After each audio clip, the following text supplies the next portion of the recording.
İnsan burada gezerken kendini çok yabancı, çok aykırı hissediyor, biliyor musun? Gittiğim en iyi ülke, yani bunu yani dünyada göremeyeceğiniz birçok şey burada var.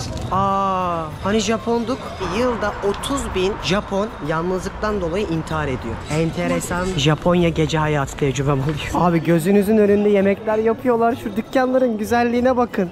Bak burası da trafiğe kapalı, çok tatlı bir sokakmış. Ben bu kadar çok güzel dükkanlar görmedim. Bak bunu size daha önce göstermedim. Pilavı ne kadar küçük yapıyor. Bak Pokemon karakterleri satıyorlar buradaki otomatlarda. Düşün, gece Pokemon karakteri krizin geldi mi buradan gelip alacaksın şeyi. Japonya'da sigara içerseniz ulu orta yerde yaklaşık $3.000 cezası var.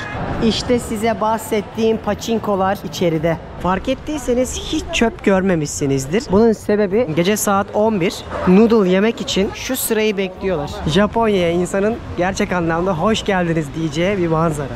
Türkiye'nin lider su arıtma markası Aura Sebilon Unique sunar.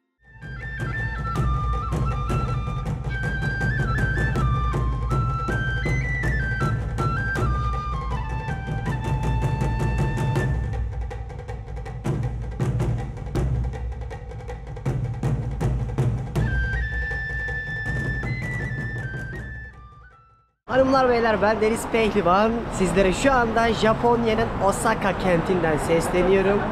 Bugün günlerden cuma, önceki günlere nazaran çok daha kalabalık bir akşam var buralarda. Japonya'ya kadar gelmişken akşamları bu insanlara ne yapıyor? Gerçekten geceleri dahi çalışıyorlar mı? Ya da çılgınlar gibi eğleniyorlar mı?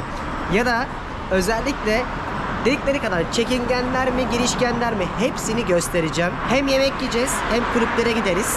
Hem bunların çok meşhur bir Osaka'nın merkezinde böyle trafiğe kapalı caddeleri var. Size orayı gösteririm.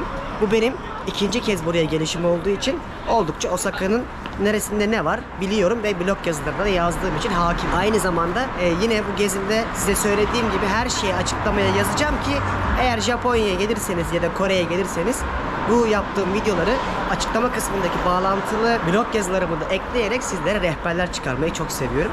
O yüzden çok işinize yarar. Bugün çok yorulmuşum sabah başka bir çekim yaparken. O yüzden biraz uyudum.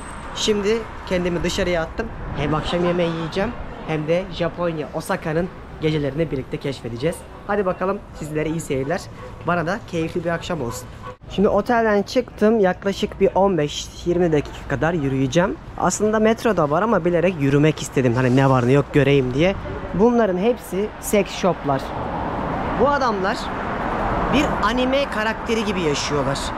Çok asosyaller, çok bireyseller ve yılda 30.000 Japon yalnızlıktan dolayı intihar ediyor. Hatta internette birkaç videoda gördüm.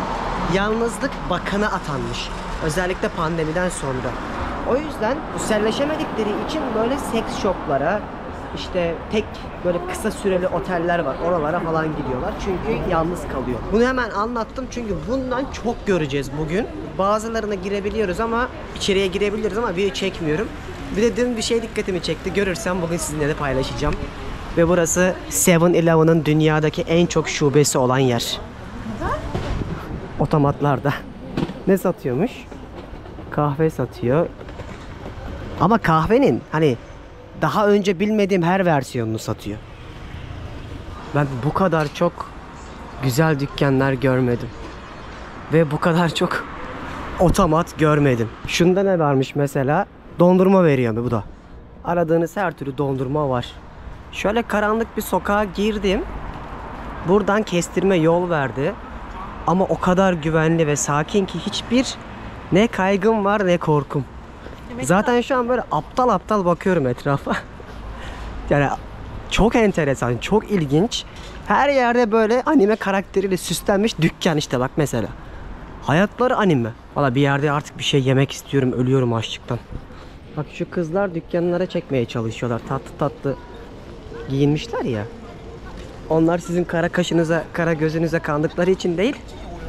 Böyle farklı farklı kıyafetler giyip dükkana müşteri çekiyorlar. Ama benim elimde kamera olduğu için şu an bana yazmıyorlar. Şu an beni çekmeye çalışmıyorlar. O konuda ürkekler sanırım. Allah'ım o kadar ilginç ki. Yani zamanda yolculuk yapıyorum gibi. İnsanların hareketleri, jestler, mimikler, sesler, yazılar. Gittiğim en iyi ülke. Yani bunu anlatamam size. Gerçekten hani hissedip yaşamanız lazım. Çok ilginç. Bu gezegenden değil gibi. Bakın bu kızların hepsi işte o işleri yapıyor. Dükkana çekmeye çalışıyorlar. Restoranlar vesaire, barlar var. Ellerinde broşür. Müşteri topluyorlar. Şu dükkanların tatlılığına bakın. Burada daha çok böyle et, noodle, böyle yumurtalı noodle'lar falan satıyorlar. Küçücük dükkanlar böyle. İçeride masaların etrafına oturuyorsunuz direkt. Yani yemek kokusundan açtığımı fark ettim. Bu kadar çok kız, hani bu kadar çok mekan yok. Bu kadar çok kız ne yapıyor ki burada ya? Cuma günü diye mi anlamadım. Evet, ne demiştik? Oyun manyaklığı mı? Şuraya bakın. Yani görmediğim o kadar çok oyun var ki. Şu mesela Pokemon'un neyi? Hello. No kamera. Çektirmeyin de ben başka yerlerle sizi yine çekerim. Gördünüz değil mi? Bir de bunun paçinkoları var. Kumarhane gibi olanları var. Aslında Japonya'da kumarhane yasak. Ama şöyle bir yolunu bulmuşlar. Paçinkolar kurmuşlar ve bu paçinkolarda siz bir jeton kazanıyorsunuz. Sonra bu jetonla diyelim ki bir ayıcık veriyorlar size. Sonra bu ayıcığı alıp başka binaya gidip paraya çeviriyorsunuz. Yani resmi olarak kumarhane olmasa da dolaylı olarak kumarhaneler var. Böyle bir yere geldim. Artık yavaştan az sonra şehrin kalbine inince bizi o neon ışık tabelalar karşılamaya başlayacak. Şöyle bir dükkan dikkatimi çekti. Herkes buraya giriyor. Wagyu eti falan varmış. Girsem mi acaba? Nasıl yapıyorlar ki? Bak küçücük küçücük alanlarda yemek yiyorsunuz. Birazcık da bu Kore barbeküsü gibi sanırım. Bakarız, daha çok yer var. Yeme içme cenneti zaten. Dünyanın en iyi Türk mutfağından sonra mutfağı bence burası. Hiçbir şey yapmadan şöyle yürümek bile güzel. Öyle bir sarımsak koktu ki yüzüme vurdu. Onun peşine düştüm. Muhtemelen şurada yapıyorlar. İşte Japonya bu abi.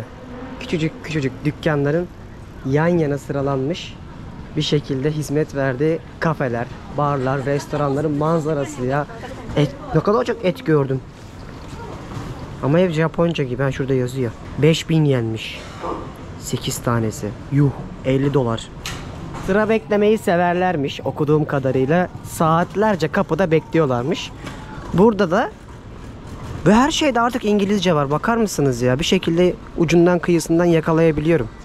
Çok seviyorlar sıra beklemeyi. Bak şu kızların tiplerine bak işte ya. Yine 7-Eleven her yerde. Burada her şey var abi. Bak kahvelerinden tutun da. İsterseniz orada kahvenizi, yemeğinizi alıp burada oturup yiyebiliyorsunuz. Burada pornografik dergileri dedim yani çok kafelerine kadar, mekanlarına kadar var. Bu şekilde bütün 7-Eleven'larda görebiliyorsun. Yalnızlaştıkları için. Burada sushi'ler falan var. Aynı zamanda bunlardan var işte mısırlı, içinde de deniz mahsulü vesaire oluyor. Hemen buradan alıp atıştırmalık yiyebiliyorsunuz. Burada da keza bakın hemen alıp bir sürü pirinçli yemekler de var, sandviçler de var, salatalar da var. Hepsini alıp ısıtıyorlar. Ama dikkat edin, burada domuz da çok tüketiliyor. O yüzden almadan önce kesinlikle üstüne bir bakmak lazım. Ben çünkü kullanmıyorum, domuz yemiyorum. Hani siz yiyorsanız sıkıntı yok da. Benim gibi bu konuda yemeyenlerdenseniz çok tüketiliyor. Şu mesela $1,5 falan geliyor. Bunu alıyor abi adam. Bir öğününü hemen ısıtıp burada yemek olarak yiyor. O kadar çok dükkan var ki hangine gireceğimi şaşırıyorum. Yani zaten çok yemek yiyen de birisi değilim. Hakkımı güzel bir yerde kullanmak istiyorum. Hemen doyduğum için. Umarım güzel bir yer bulacağım. Dur bakalım. Burası bar gibi bir yer. İtalyan restoranlarına kadar var. Asya'da zaten böyle özel yemeklerde, özellikle böyle bir hani kızla falan yemeğe çıkacaksan İtalyan ve Fransız restoranları çok seçerlermiş. Abi şu o kadar çok restoran gördüm ki yani bu yeme içme konusundaki ilk yaptığım yorumum çok doğru ya. Çok zengin bir coğrafya burası. İşte şu renkte Japonya'ya insanın gerçek anlamda hoş geldiniz diyeceği bir manzara. Abi gözünüzün önünde yemekler yapıyorlar. Şu dükkanların güzelliğine bakın. Burası bir steakçi, etçi ve işte Japonya'da en sevdiğim olay. Ne yiyecekseniz aynısının kapının önüne böyle tabaklarının böyle yapay halini koyuyorlar. Fiyatlarına kadar da bakın eklemişler. Görebiliyorsunuz canlı canlı. Buranın iki ünlü yemeği var. Okonomiyaki ve takoyaki. Takoyaki hemen gelmişken gösterelim. Şöyle hamurdan yapılan, içine deniz mahsulü koyuyorlar daha çok. Yani şimdi adam çektirmedi ama ben size çektiren bir yer bulunca göstereceğim. Aslında bir hamur deniz mahsulüyle böyle top gibi şeklinde hemen orada hamurla beraber pişiriyorlar. Atıştırmalık olarak yiyorsun.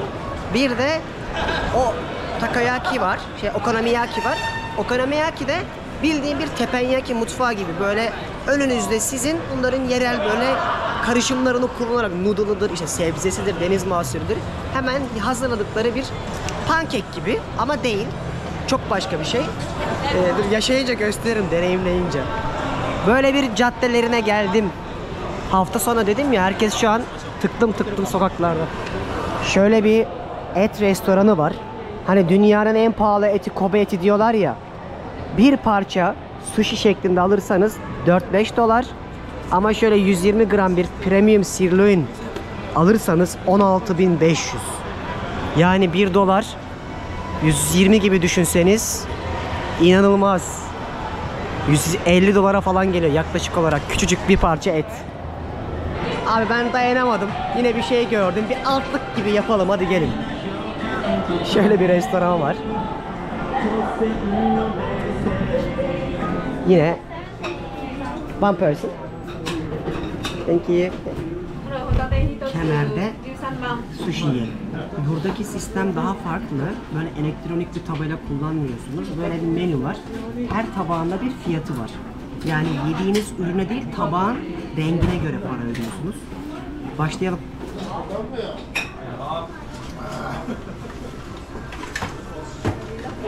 Her yerde ücretsiz su. Nükleer bomba yemiş bir ülkenin, ki geçenlerde Fukuoka'da da mesela sızıntı oldu. Her yerde su içiliyor abi. İnanılır gibi değil. Ve Asahi bira.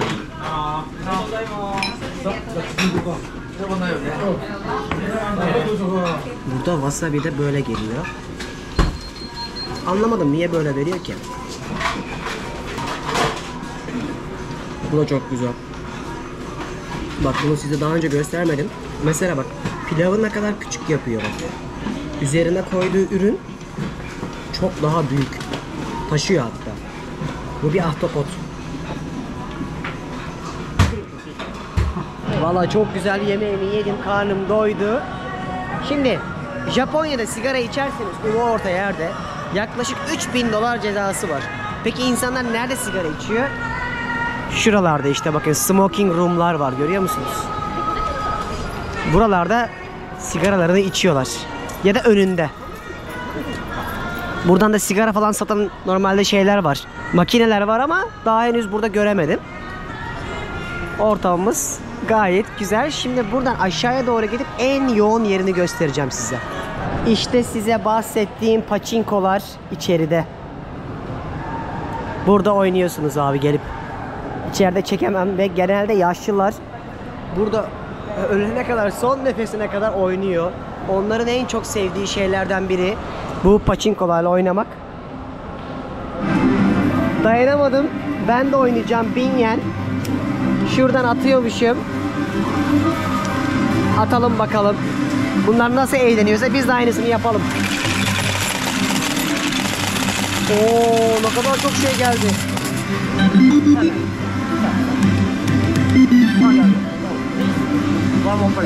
Bambor. İngilizce olarak ne yapacağınızı da söylüyor. Deneyelim bakalım şansımızı. Çok basit. Parayı yatırdık, bozukları aldık. 3 tane atıyorsun. Şunu çekiyorsun. 3 tane 7 yakalamam lazım. Şey oldu.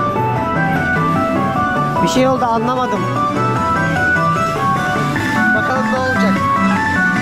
Allah, kazandım. Ne olacak?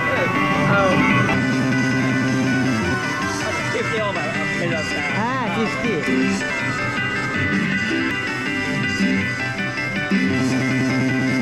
Bak, böyle fazlasını verecek.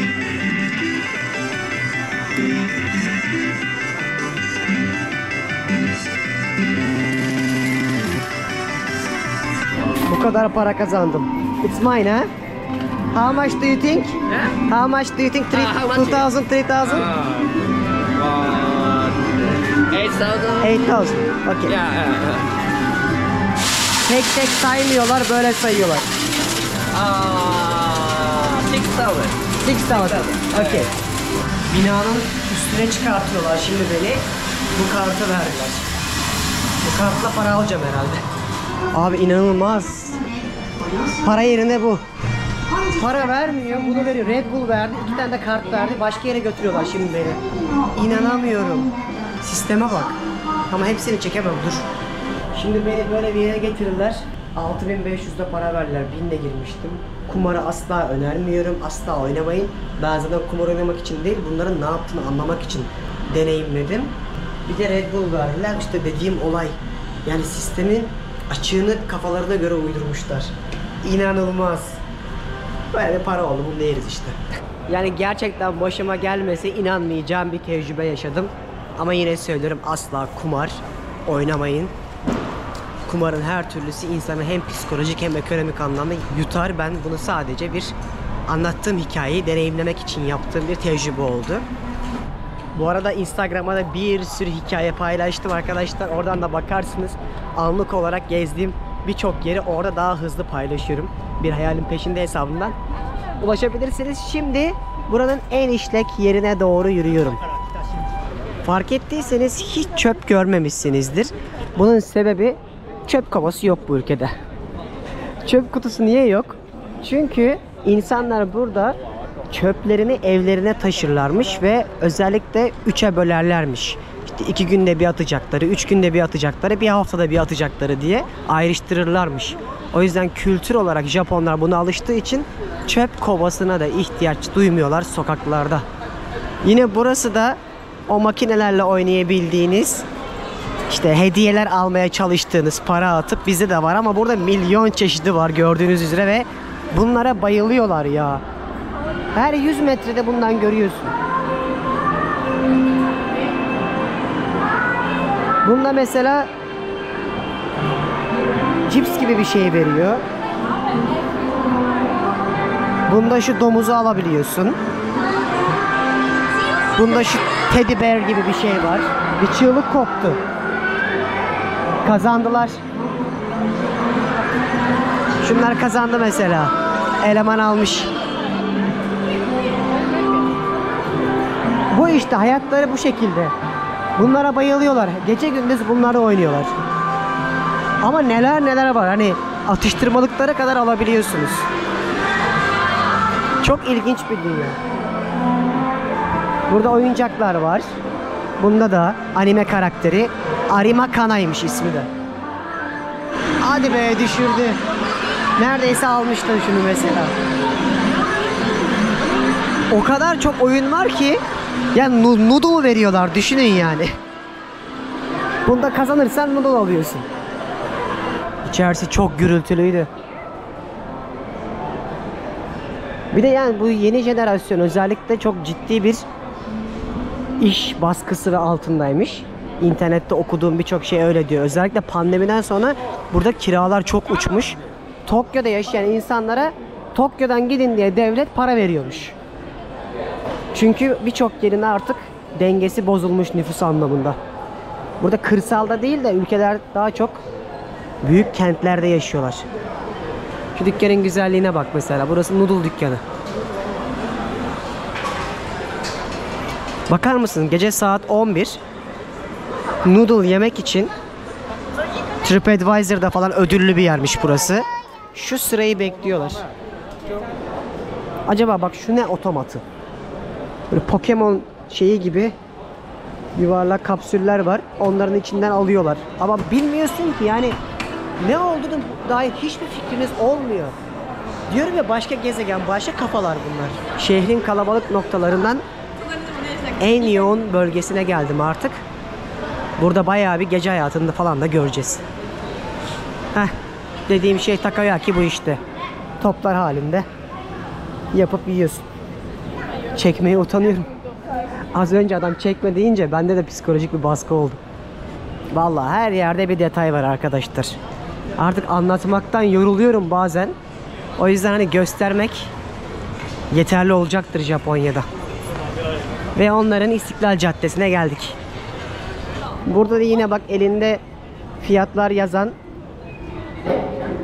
boardlar tutan insanlar, kızları görüyorsunuz. Onlar işte hep mekana sizi çekmeye çalışıyorlar. Burada da silahla vurup ödül almaya çalışıyorlar.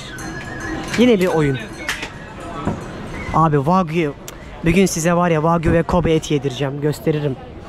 Yani inanılmaz bir lezzet ve her yerde Wagyu eti görüyorsunuz. Oldukça pahalı birçok ülkede ama burada değil. Yani 1500-2000 yene yaklaşık olarak 20 dolara falan güzel bir şey yiyebiliyorsun. Özellikle Tokyo'da kiralar o kadar yüksekmiş ki insanlar internet kafelerde uyuyorlar.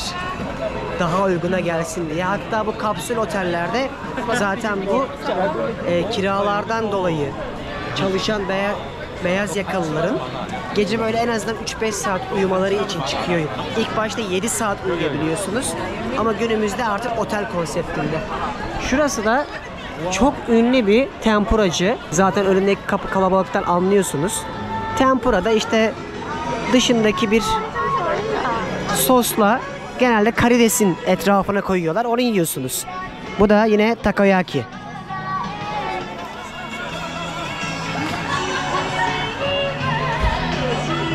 Bunlar da takoyaki sırasını bekleyen Japonlar.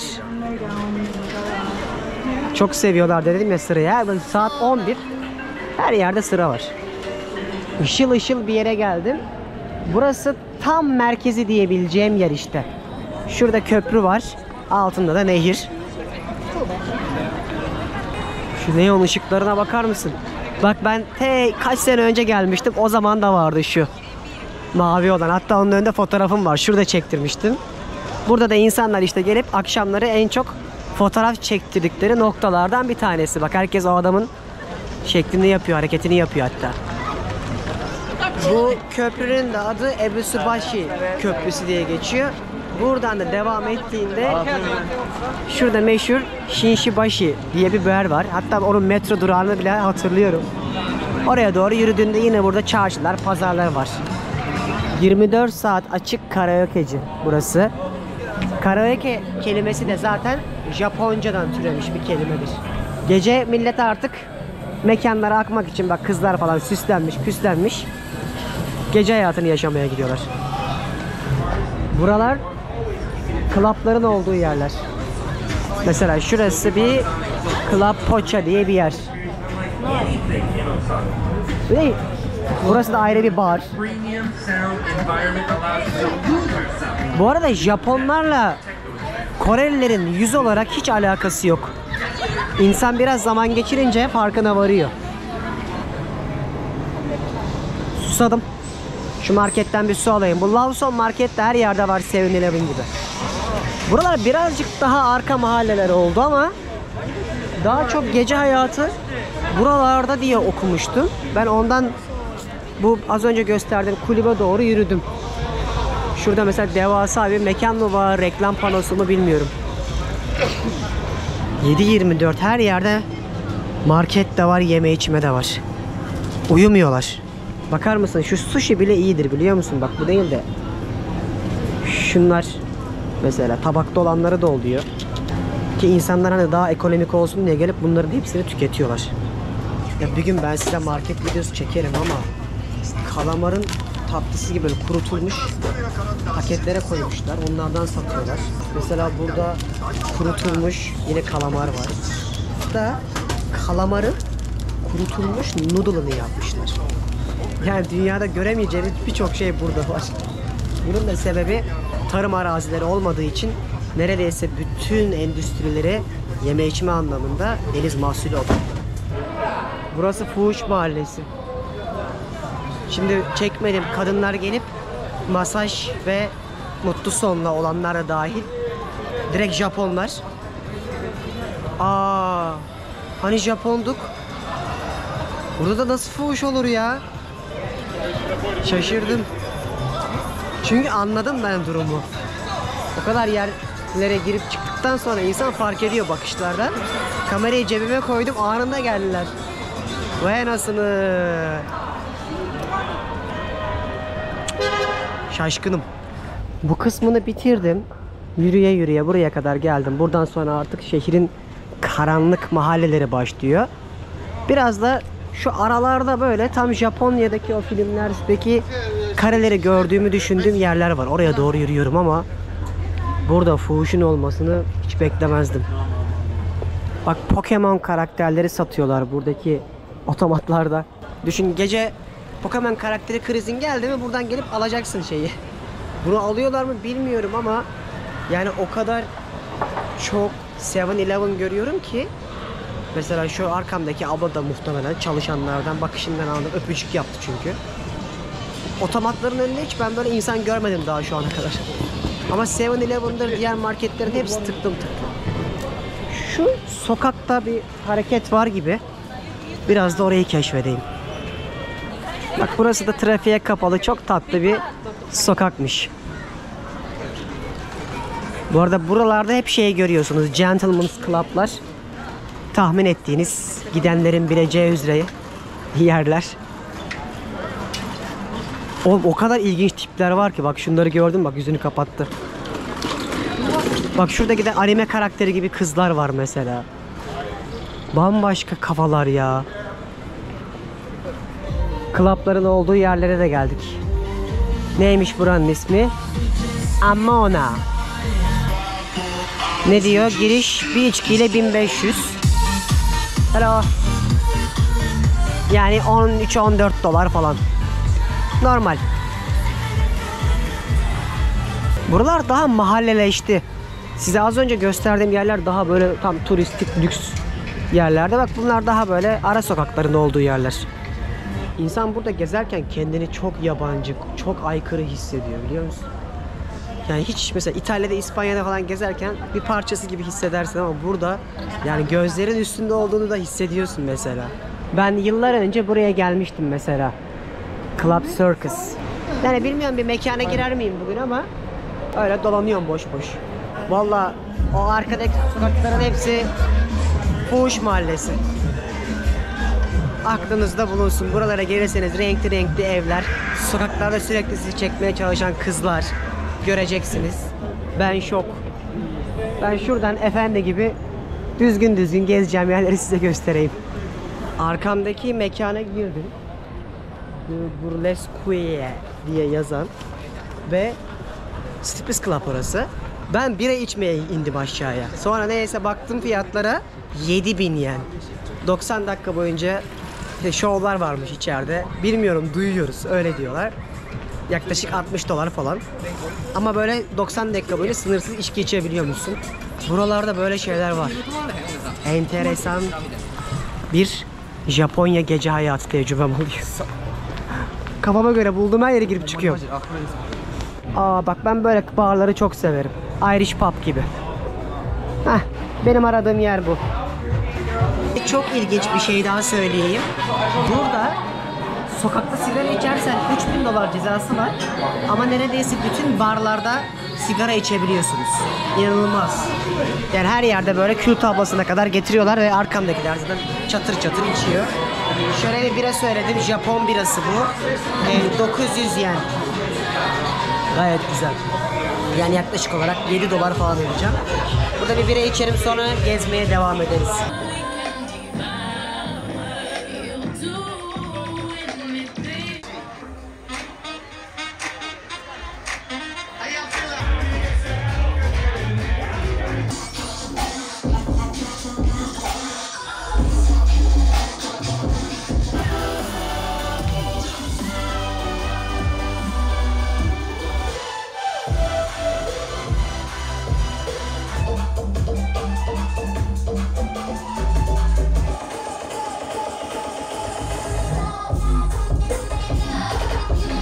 Dostlar, ben utancımdan çoğu şeyi vallahi çekemedim.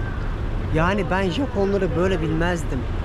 Bu nasıl Japonya ya? Kızlar geliyor, masanın üstüne çıkıyor, sana para istiyorlar.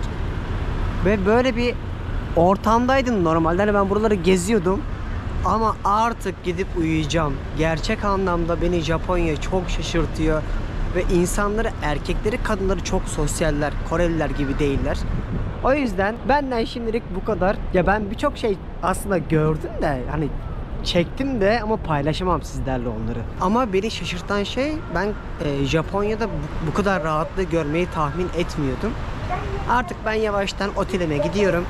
Eğer buralara gelirseniz Japonya'da yazdığım çok güzel blog yazıları, aynı zamanda nerede kalacaksanız otel önerilerine kadar her şeyi açıklamada yazacağım.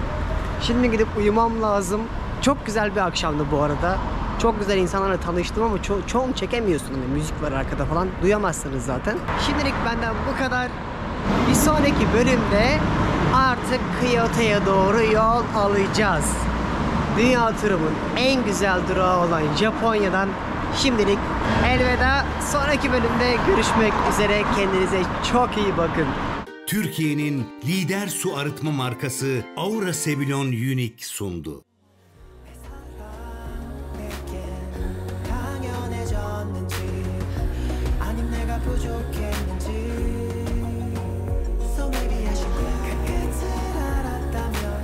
시작도